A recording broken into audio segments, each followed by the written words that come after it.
બપોરના 12 વાગ્યાનો સમય હતો અને વાતાવરણ જાણે આગથી ભભૂકતું હોય એટલી ગરમી પડી રહી હતી. પરંતુ દિનેશભાઈનો ચહેરો ચિંતાથી ભરેલો હતો. એમની આંખોમાં થાક અને બેચેની સ્પષ્ટ રીતે દેખાતી હતી. કારણ કે સવારની બપોર પડી ગઈ હતી, પણ હજુ સુધી એક પણ ભાડું એમને મળ્યું ન હતું. આ પરિસ્થિતિ એમના મનને ઘણી દુઃખી કરતી હતી. કારણ કે ઘરની જવાબદારીઓ અને રોજિંદા ખર્ચનો ભાર તેમના ખભા પર હતો. આમ તો દિનેશભાઈ મૂળ સૌરાષ્ટ્રના એક નાનકડા ગામના વતની હતા. ગામડાની શાંતિ અને સરળ જીવનશૈલીમાંથી નીકળીને તેઓ અમદાવાદ જેવા મોટા શહેરમાં આવ્યા હતા. આ નિર્ણય પાછળનું કારણ હતું પરિવારનું ભરણપોષણ અને સારી આવકની શોધ. ગામમાં ખેતી કે નાનો ધંધો કરવાથી પરિવારની જરૂરિયાતો પૂરી થતી ન હતી. તેથી દિનેશભાઈએ શહેરનો રસ્તો પકડ્યો હતો.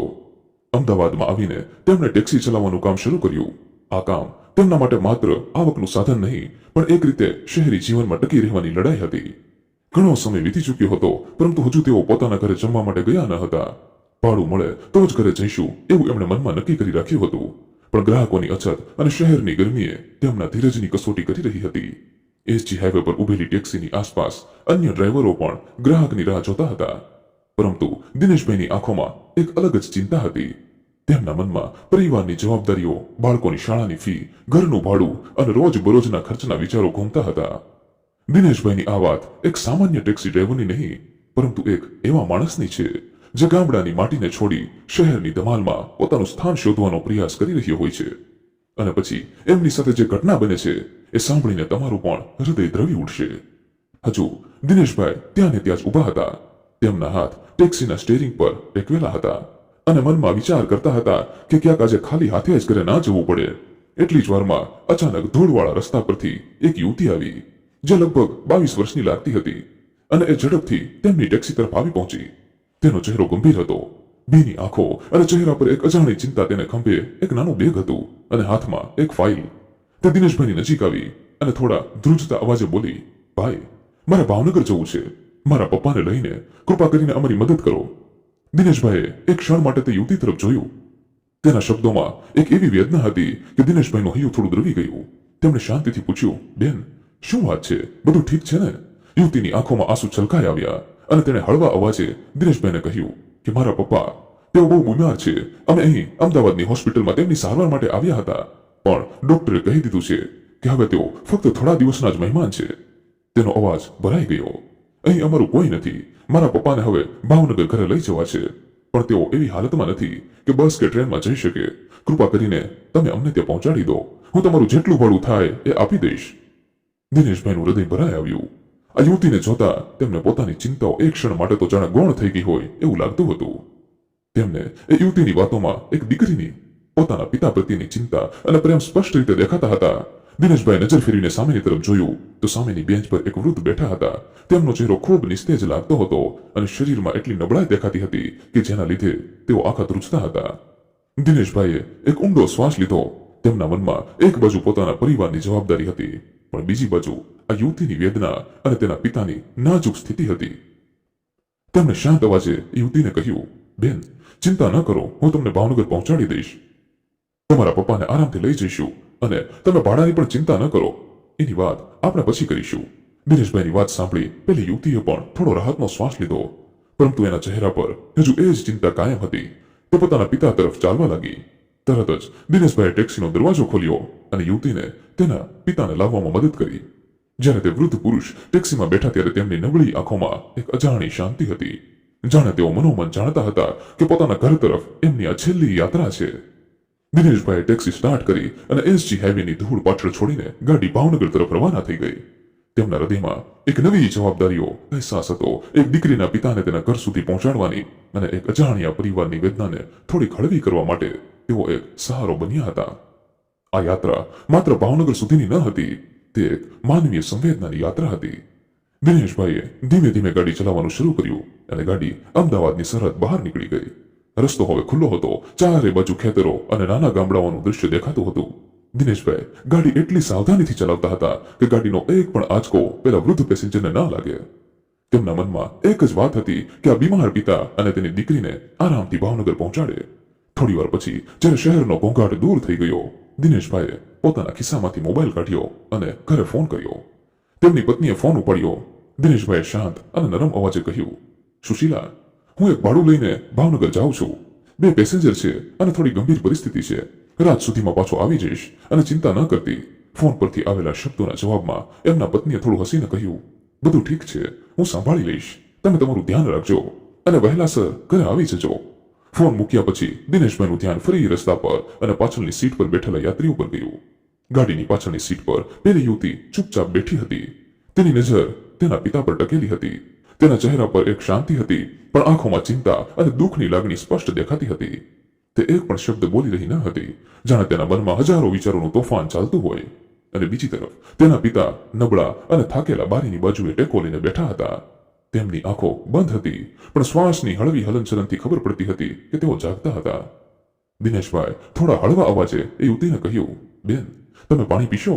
એટલે પેલી યુવતીએ નામાં જવાબ આપ્યો. એટલે દિનેશભાઈ એને સમજાવવા લાગ્યા કે બેન, મુસાફરી ઘણી લાંબી છે, તમે ચિંતા ન કરો, હું શાંતિથી તમારા પિતાજીને ઘર સુધી પહોંચાડી દઈશ.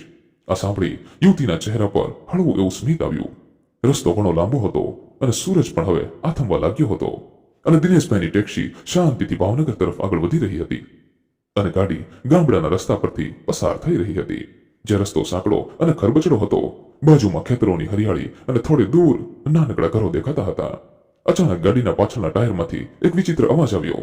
દિનેશભાઈએ તરત જ ગાડી ધીમી કરી અને રસ્તાની બાજુમાં ઊભી રાખી અને પછી નીચે ઉતરીને જોયું તો પાછળનું ટાયર પંચર થઈ ગયું હતું અને હવા ઝડપથી નીકળી રહી હતી. તેમના ચહેરા પર ચિંતાની રેખાઓ ઉપસી આવી. એમાં પણ આ ગામડાનો રસ્તો એકદમ વિરાન હતો. ચારે બાજુ ફક્ત ખેતરો, થોડા ઝાડ અને દૂર દૂર સુધી કોઈ માણસ કે દુકાન દેખાતા ન હતા. દિનેશભાઈએ ગાડીની ડિક્કી ખોલી અને સ્પેર ટાયર ચેક કર્યું, પણ તેમની ચિંતા વધતી ગઈ, કારણ કે સ્પેર ટાયર પણ થોડું જૂનું હતું અને તેમાં હવા પણ ઓછી હતી. અને બીજી તરફ આ ગામડાના રસ્તા પર દૂર દૂર સુધી ક્યાંય પણ કોઈ ગેરેજ વાળો કે પંચર વાળો જોવા મળતો ન હતો. થોડી વાર માટે તો દિનેશભાઈ મનમાં મૂંઝાયા કે પેલી દીકરીને હવે શું કહેવું. પછી તેણે થોડી હિંમત કરીને ગાડીમાં બેઠેલી યુવતીને કહ્યું, બેન, ગાડીમાં પંચર પડી ગયું છે, પરંતુ તમે ચિંતા ન કરો, હું હમણાં જ આગળ સુધી જઈને પંચર સરખું કરાવી લઉં છું. ત્યાં સુધી તમે શાંતિથી અહીંયા તમારા પપ્પાને લઈને બેસો, હું હમણાં જ જઈને આવું છું. દિનેશભાઈના આ વાક્યો સાંભળી પેલી યુવતીએ ચિંતામાં થોડું એવું માથું હલાવ્યું, પરંતુ એને મનમાં દિનેશભાઈ પર વિશ્વાસ હતો, કારણ કે અત્યાર સુધી દિનેશભાઈ ખૂબ ધ્યાનથી એના પિતાને ઘર સુધી લઈ જતા હતા. એટલે યુવતી પોતાના પિતાને લઈને ત્યાં જ બેઠી રહી અને દિનેશભાઈ ધીમે ધીમે પોતાની ગાડી ચલાવીને આગળ સુધી ગયા કે જેના લીધે કોઈ પંચરવાળો મળી શકે. તેઓ સાવધાનીથી ધીમે ધીમે ગાડી ચલાવી રહ્યા હતા કે થોડે આગળ એમને કોઈ મળી રહે, પરંતુ 1 કિલોમીટર જેટલું ગયા પછી પણ કોઈ પણ એમને જોવા મળતું ન હતું. હવે તો ટાયર એટલો ઘસારો આપતા હતા કે એના લીધે ગાડી ચલાવવી પણ મુશ્કેલ પડતી હતી. માંડ માંડ કરીને તેઓ થોડે આગળ ગયા અને નાનકડા ગામના પાદરમાં એને એક દુકાન દેખાય, જેમાં બહાર થોડા ટાયરો ટીંગાવેલા હતા. આ જોઈ દિનેશભાઈએ થોડો રાહતનો શ્વાસ લીધો અને તેઓ ઝડપથી એ નાનકડી દુકાન સુધી ગયા. પંચરવાળાને ગાડીનું પંચર સરખું કરવાનું કહી દીધું અને તરત જ પોતાના ખિસ્સામાં હાથ નાખીને જોયું તો ફક્ત 150 રૂપિયા પડેલા હતા. એટલે પહેલા તો એમને થયું કે ગામડામાં એક ટાયર પંચરના એટલા રૂપિયા તો આરામથી થઈ જશે, પરંતુ એમાં પણ કિસ્મતે એમનો સાથ ન આપ્યો. ગેરેજવાળાએ એને જણાવ્યું કે ઓછામાં ઓછો 2-3 હજારનો ખર્ચો થઈ જશે, કારણ કે ટાયર ખરાબ રીતે પંચર થઈ ગયું છે. એની વાત સાંભળી દિનેશભાઈ તો ચિંતામાં મુકાઈ ગયા, કારણ કે પોતાની પાસે તો અત્યારે એટલા રૂપિયા પણ ન હતા. અમદાવાદથી નીકળતા પહેલા એણે પોતાની ગાડીમાં પોતાની પાસે રહેલા રૂપિયાનો ગેસ પુરાવી લીધો હતો, જેથી તેઓ આરામથી ભાવનગર પહોંચી શકે. અને આમ તો તેઓ ક્યારેય પણ અમદાવાદથી બહાર ભાડા કરતા ન હતા, પરંતુ આ યુવતીની ચિંતા જોઈને તેઓ એટલે દૂર સુધી જવા માટે તૈયાર થઈ ગયા હતા. અને એને તો સપનામાં પણ ખ્યાલ ન હતો કે તેઓને એટલે દૂર સુધી ભાડું કરવાનું થશે, જેના લીધે પોતાની પાસે રોકડી રકમ પણ હાજર ન હતી. પછી એમણે ગળગળા અવાજે ગેરેજવાળાને કહ્યું, ભાઈ, મારી પાસે રોકડા રૂપિયા તો નથી, પરંતુ અત્યારે તમે એક કામ કરો, મારી આ સોનાની વીંટી તમારી પાસે રહેવા દો. મારી ગાડીમાં પેસેન્જર છે જેને મારે તાત્કાલિક ભાવનગર પહોંચાડવા પડે એમ છે. હું એમને મૂકીને ફરી આ જ રસ્તા પરથી ચાલીશ અને તમને તમારા રૂપિયા આપી દઈશ. ત્યાં સુધી તમે મારી આ સોનાની વીંટી તમારી પાસે રહેવા દો. આટલું બોલતા એની આંખો ભીની થઈ ગઈ, કારણ કે દિનેશભાઈના હાથમાં રહેલ એ સોનાની વીંટી એના પિતાજીની છેલ્લી નિશાની હતી, જેને તેઓ હંમેશા પોતાની પાસે રાખતા હતા. પરંતુ આજે એના પિતા જેવડી જ ઉંમરના બીજા વ્યક્તિ આવી રીતે હેરાન થઈ રહ્યા છે એ દિનેશભાઈ જોઈ શકે એમ ન હતા, જેના લીધે એને આ પગલું લેવાનું નક્કી કર્યું હતું. કારણ કે એના પિતાજીએ એને ખૂબ સારા સંસ્કાર આપીને મોટા કર્યા હતા, જેનું પાલન એ આજ સુધી કરી રહ્યા હતા. પછી તો દિનેશભાઈ પોતાની સોનાની વીંટી એક ગેરેજવાળાના હાથમાં આપી અને અડધી કલાક પછી એમની ગાડી પહેલા જેવી સરખી ચાલવા લાગી અને તરત જ એક પણ મિનિટનો વિલંબ કર્યા વગર દિનેશભાઈ પોતાની ગાડી લઈને આ લોકો સુધી પહોંચી ગયા. ગાડીને આવતા જોઈ પેલી યુવતીના ચહેરા પર થોડી ચમક આવી કે હવે તે આરામથી પોતાના પિતાને ઘર સુધી પહોંચાડી દેશે.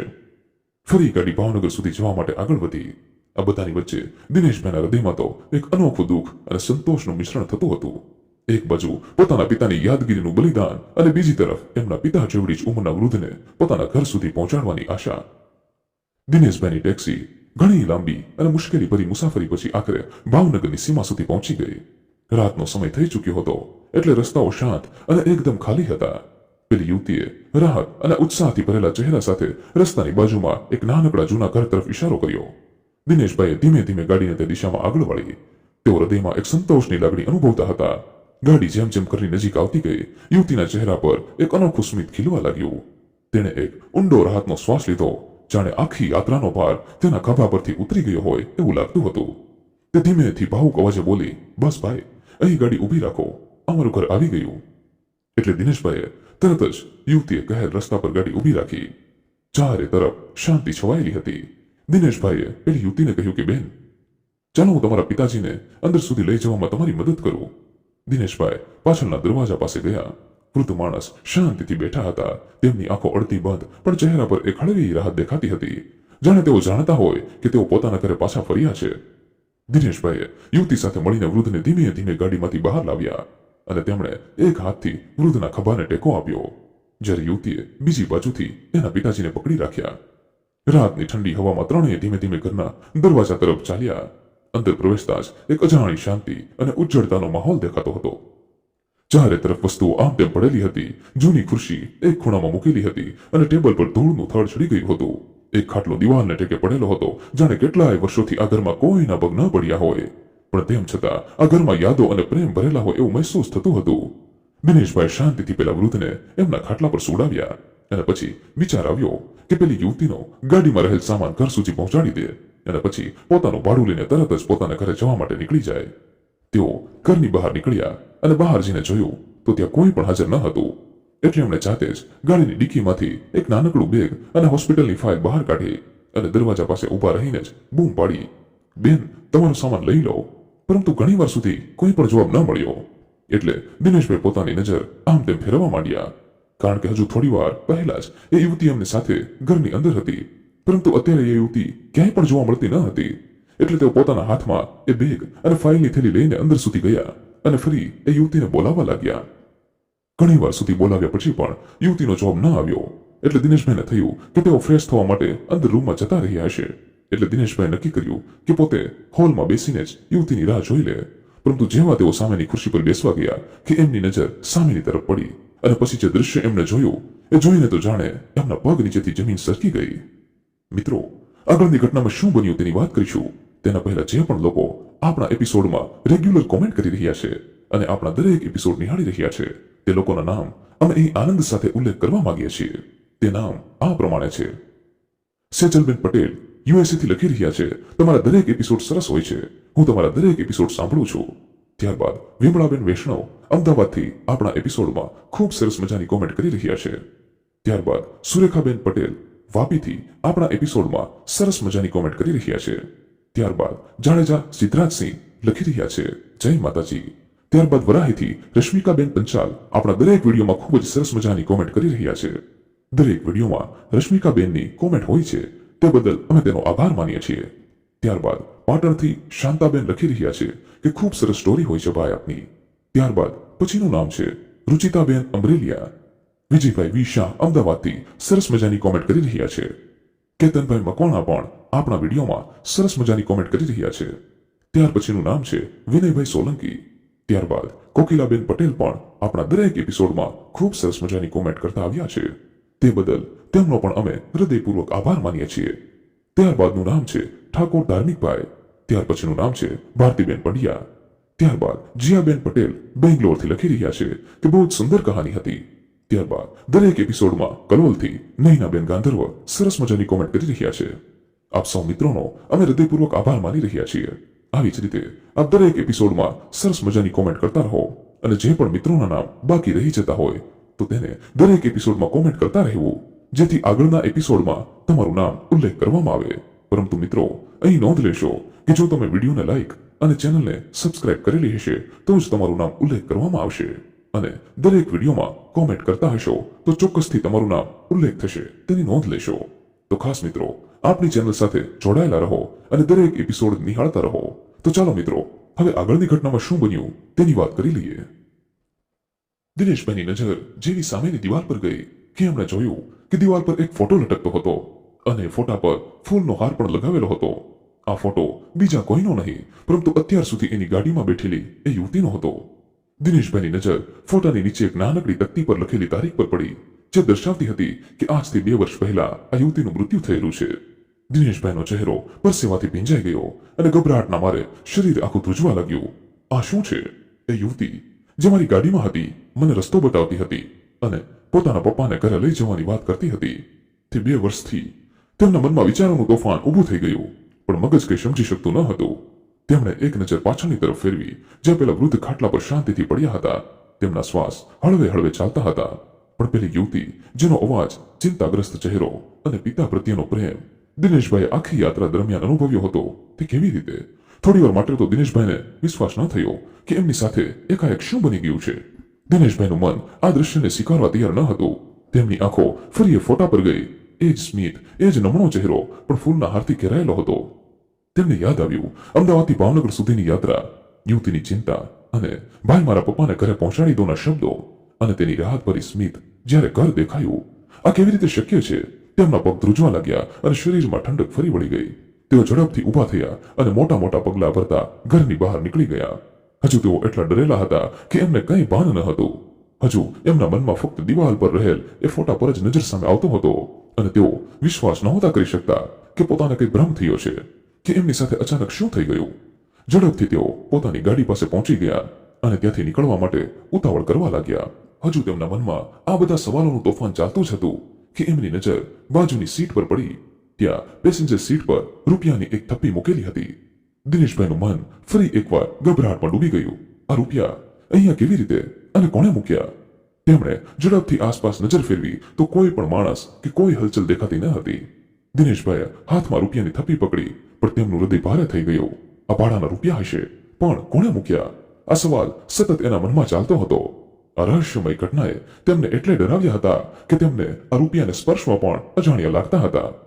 તેમણે એક ઊંડો શ્વાસ લીધો અને ધ્રુજતા હાથે રૂપિયાની થપ્પી પકડી ઝડપથી ઘરના દરવાજા તરફ ગયા અને આ રૂપિયાને ઘરના દરવાજા પાસે જ મૂકી દીધા. થોડી એવી નજર ઊંચી કરીને ઘરની અંદર જોયું તો પહેલા વૃદ્ધ હજુ એ જ સ્થિતિમાં સૂતા હતા. દિનેશભાઈને કંઈ સમજાતું ન હતું કે એમની સાથે શું થઈ ગયું છે. છતાં તેઓ ભગવાનને પ્રાર્થના કરતા હતા કે હે ભગવાન, આ પરિવારનું ધ્યાન રાખજે અને આ વૃદ્ધની મદદ કરજે. પછી તો તરત જ દિનેશભાઈ ત્યાંથી પોતાના ઘરે જવા માટે નીકળી ગયા. હજુ તેમના હાથ ધ્રુજતા જ હતા. માંડ માંડ તેઓ ભાવનગરથી એ શેરીઓની બહાર નીકળ્યા અને હજુ એની નજર સામે એ ઘરની અંદર બનેલી ઘટના તરવરતી હતી. આ જ વિચાર કરતા કરતા તેઓ આગળ જઈ રહ્યા હતા અને થોડે સુધી જતા અચાનક એમણે ગાડી રોકી દીધી અને વિચારવા લાગ્યા કે આ ઘટના પાછળનું રહસ્ય શું હશે. પછી એ પોતાની રીતે થોડું થોડું સમજવાની કોશિશ કરતા હતા કે આ દાદાની દીકરી એમની મદદ માટે આવી હશે. કારણ કે એક દીકરીને હંમેશા એના પિતાની ચિંતા અને કાળજી હોય છે. ભલે તે આ દુનિયામાં નથી રહી, પણ પોતાના બાપને હેરાન થતા એ ક્યારે પણ ન જોઈ શકે, એટલે ગમે તે હાલતમાં એ એના પિતાને ઘર સુધી પહોંચાડવા માંગતી હતી. કદાચ એના પરિવારમાં અત્યારે કોઈ હાજર નહીં હોય. આ સવાલ સતત દિનેશભાઈના મગજમાં આવતો હતો. થોડીવાર ગાડીમાં જ શાંતિથી બેસીને તેઓ એક નિર્ણય લીધો અને ફરી પોતાની ગાડી ત્યાંથી વાળી અને એ દાદાના ઘર સુધી પહોંચવા માટે નીકળી ગયા. હવે તેઓને આગળ શું કરવું છે એ દિનેશભાઈ ખૂબ સારી રીતે જાણતા હતા. થોડી વારમાં તો તેઓ દાદાના ઘર સુધી પણ પહોંચી ગયા. તે પહોંચતા ફરી તેમનું હૃદય ધડકવા લાગ્યું, પરંતુ તેમણે થોડી હિંમત કરી અને ઘરની અંદર પ્રવેશ કર્યો તો ઘરમાં કોઈ પણ જોવા મળતું ન હતું. 2-3 કલાક સુધી દિનેશભાઈ એ દાદાની બાજુમાં જ ખુરશી નાખીને બેઠા રહ્યા. એ દાદાના શ્વાસ હજુ ધીમે ધીમે ચાલતા હતા. એટલી જ વારમાં સવાર પણ પડી ગઈ અને દિનેશભાઈને થયું કે થોડી વાર રહીને આસપાસમાં કંઈક પૂછપરછ કરે, જેનાથી ખબર પડે કે આ દાદાના પરિવારમાં કોણ કોણ છે. જેવો સવારનો સમય થયો એવા દિનેશભાઈ ઘરની બહાર નીકળ્યા અને આસપાસ નજર કરી તો ફક્ત 8-10 ઘર જ એ સોસાયટીમાં જોવા મળતા હતા અને 1-2 ઘર મૂકીને એક ભાઈ બહારની તરફ પોતાની ગાડી પર બેઠા હતા. એટલે દિનેશભાઈ તરત જ એમની પાસે ગયા અને એને પૂછવા લાગ્યા, ભાઈ, આ દાદાની તબિયત થોડી ખરાબ છે અને એમના પરિવારમાં કોણ કોણ છે? એટલે પેલા માણસે દિનેશભાઈએ ચીંધેલા ઘર તરફ નજર કરી અને પછી દિનેશભાઈને કહેવા લાગ્યા, અરે ભાઈ, એ દાદા તો આજકાલના નહીં પરંતુ ઘણા સમયથી બીમાર છે. બિચારા પોતાની પત્ની અને દીકરીને ખોવાના દુઃખમાં એકલા પડી ગયા છે કે હવે સાજા જ નથી થતા. પરંતુ તમે દાદા વિશે શું કામ પૂછી રહ્યા છો? તમે એના સંબંધી છો? એટલે દિનેશભાઈ કહેવા લાગ્યા, કાલે બપોરના આ દાદાને હું અમદાવાદથી લઈને નીકળ્યો હતો અને એમને ભાવનગર સુધી પહોંચાડવા હતા, પણ એમની સાથે એમની દીકરી. હજુ તો દિનેશભાઈ આગળ કઈ બોલે એ પહેલા તો પેલા માણસે એને અટકાવ્યા અને કહેવા લાગ્યા, ભલા માણસ, એના પરિવારમાં કોઈ પણ વ્યક્તિ છે જ નહીં. દીકરીને જન્મ આપતી વખતે એમના પત્ની ભગવાન પાસે ચાલ્યા ગયા. પછી તો એની દીકરી જ એમના જીવનનો એકમાત્ર આધાર હતી, પરંતુ ભગવાને તો એ પણ મંજૂર ન હતું અને આજથી 2 વર્ષ પહેલા જ એની દીકરી પોતાની કોલેજથી ઘરે આવી રહી હતી અને રસ્તામાં જ એનું એક્સિડન્ટ થઈ ગયું અને આ એક્સિડન્ટમાં એ મૃત્યુ પામી. આ ઘટનાએ એમને એ હદે તોડી નાખ્યા કે તેઓ હવે સાજા જ રહી શકતા નથી અને ઘણી તપાસ કરી તેના પરિવારમાં બીજું કોણ છે એના વિશે જાણી શકીએ, પણ એના કુટુંબીજનો તો બહાર વિદેશમાં રહે છે અને ક્યારેય પણ એમની સાર સંભાળ લેવા માટે નથી આવતા.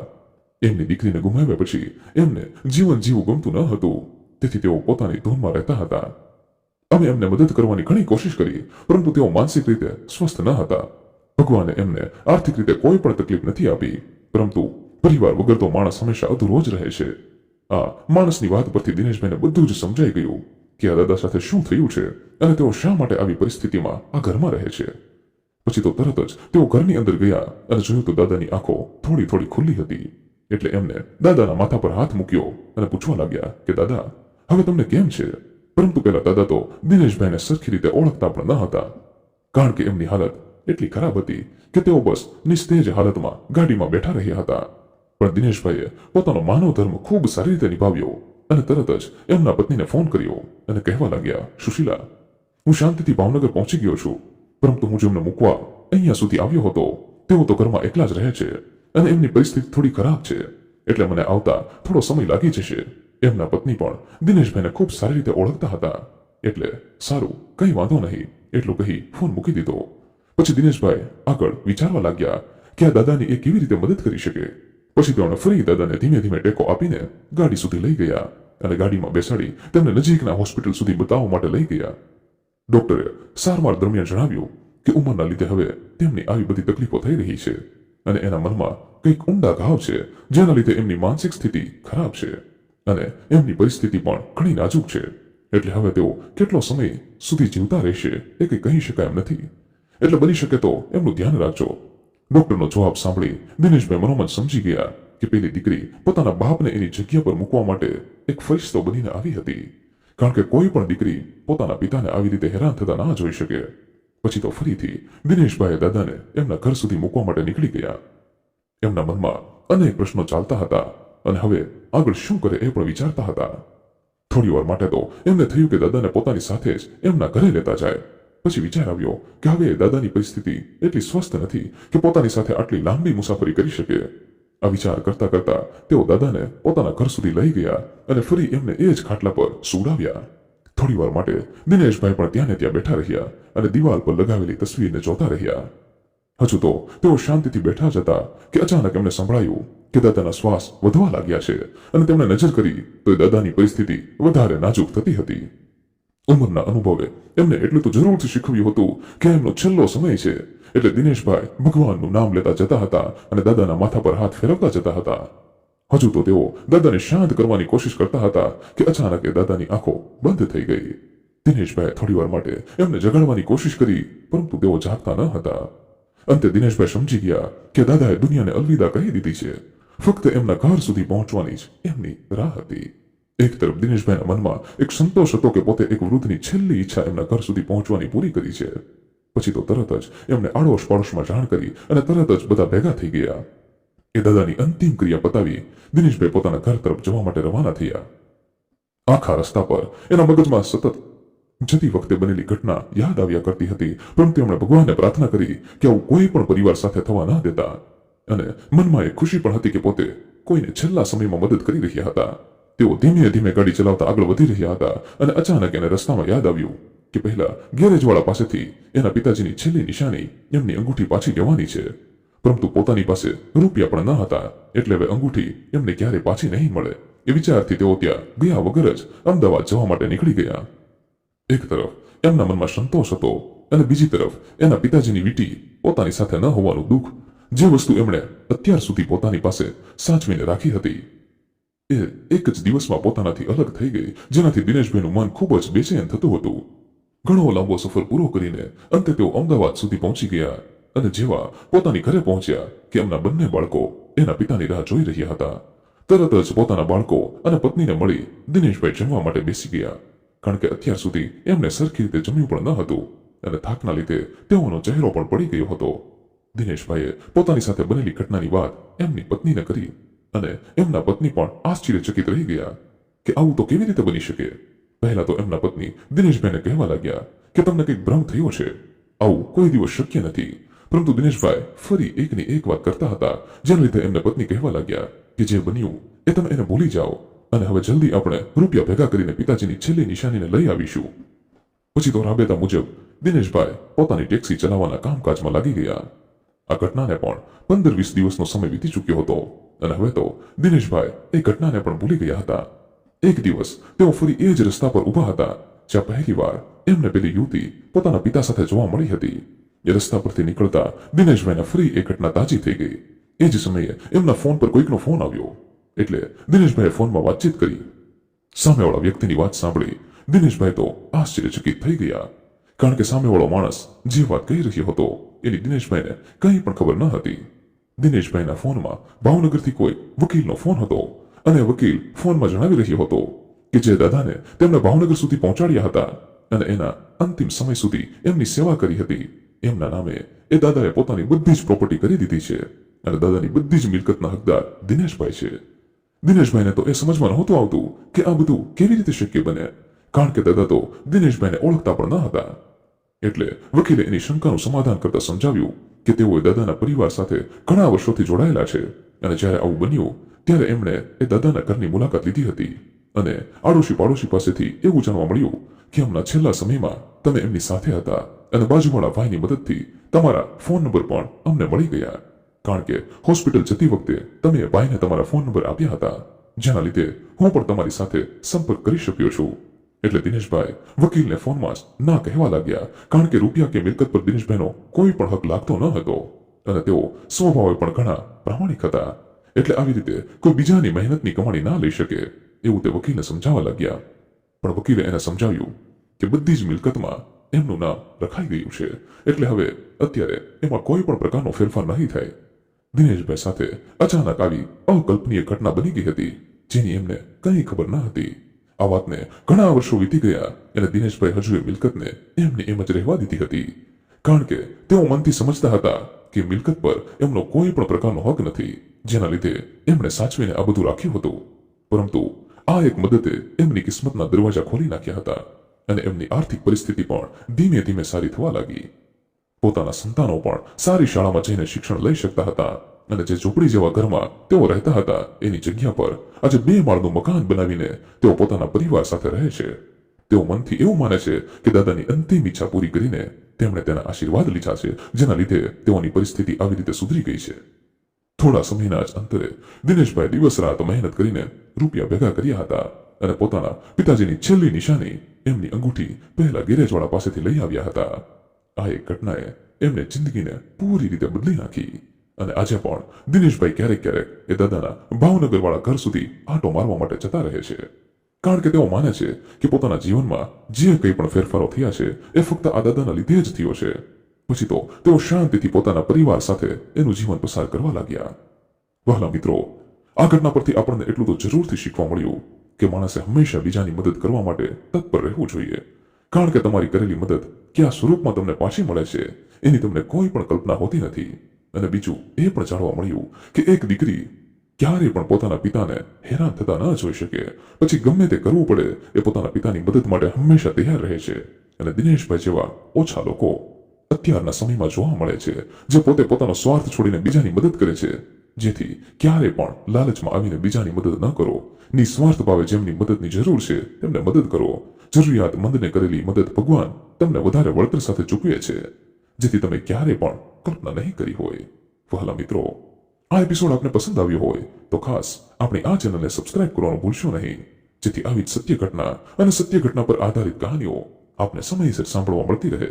તેમજ મિત્રો, આ કહાની વિશે આપનું શું કહેવું છે તે પણ આપ અમને કોમેન્ટ બોક્સમાં જરૂરથી જણાવજો. તો ફરી મળીશું મિત્રો કોઈ નવા એપિસોડ સાથે. ખૂબ ખૂબ ધન્યવાદ. જય મા ગાત્રાળ. જય શ્રી કૃષ્ણ.